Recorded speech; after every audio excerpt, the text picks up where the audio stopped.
वाणी को के माध्यम से आप में सप्त शक्ति कार्यक्रम के अंतर्गत जागरूकता लाने के लिए आई हूँ।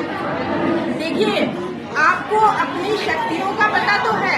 जैसे हनुमान जी के अंदर बहुत सारी शक्तियां थी, ऐसे प्रत्येक महिला के अंदर बहुत सारी शक्तियां होती हैं, परंतु वो जागरूक नहीं है। जैसे जामवंत जी ने हनुमान जी को उनकी शक्ति का बल याद दिलाया था, कवन सुकाज कठिन जग माही, जो नहीं होई ताक तुम पाई।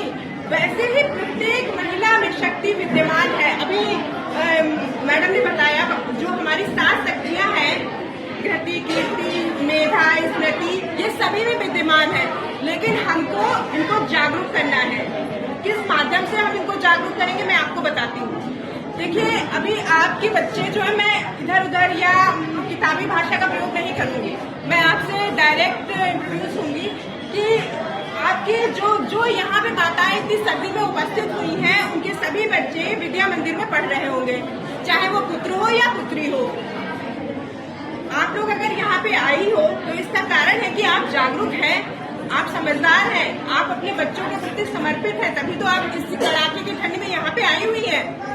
मैं बस ये चाहती हूँ कि आप हमारी बात को समझें। ये मिशन शक्ति, मिशन ये नारियों पे ही मोदी जी या शासन तक जोर क्यों दे रहा है भाई?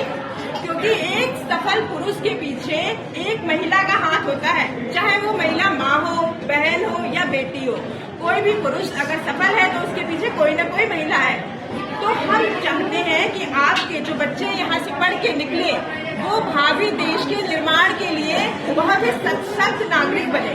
और आज की हमारा जो सनातन धर्म है, इसमें बहुत सारे बादल मंडरा रहे हैं।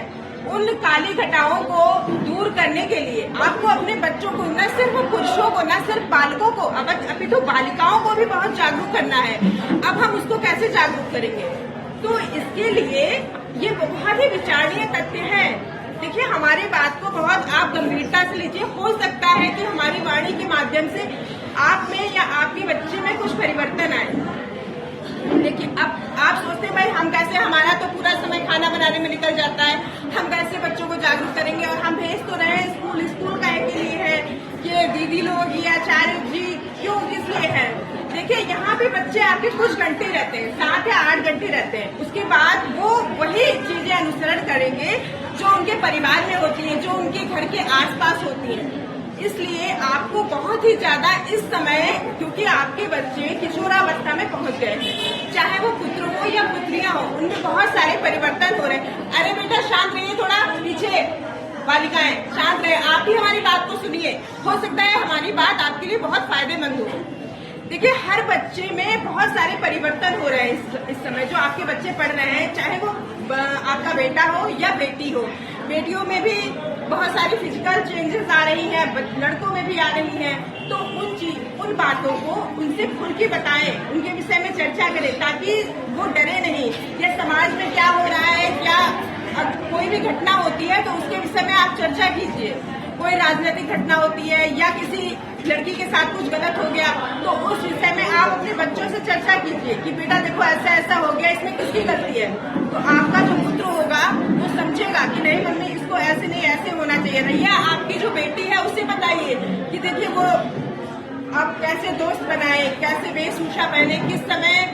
ऐसा नहीं है कि लड़कियों का एक टाइम फिक्स है, आप 8 बजे आपको घर ही आना है। शहरों में बहुत सारी लड़कियां वर्किंग वुमेन है जो 12 बजे रात में घर जा रही हैं। जरूरी नहीं ये बच्चे सिर्फ यही कस्बे में ही रहे, हो सकता है देश विदेश तक जाए। हमारे शिशु मंदिर के पढ़े हुए काफी बच्चे, अभी तो मैं स्वयं शिशु मंदिर की पढ़ी हूँ, काफी बच्चे बहुत दूर दूर तक जा रहे हैं। तो उनको सशक्त बनाए। सशक्त बनाने के लिए सबसे पहले तो अपने बच्चों का एक टारगेट फिक्स कर दे, एक उनका ध्येय बना दे, उनको एक जीवन का लक्ष्य प्रदान करे कि आपको बेटा बड़े होके क्या बनना है।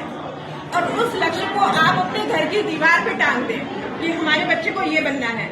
बच्चा रोज सुबह शाम उस चीज को देखेगा। कहते हैं कि जिस चीज को आप लगातार सोचते हैं, जिसको आप जैसा आप सोचते हैं वैसा आप बन जाते हैं।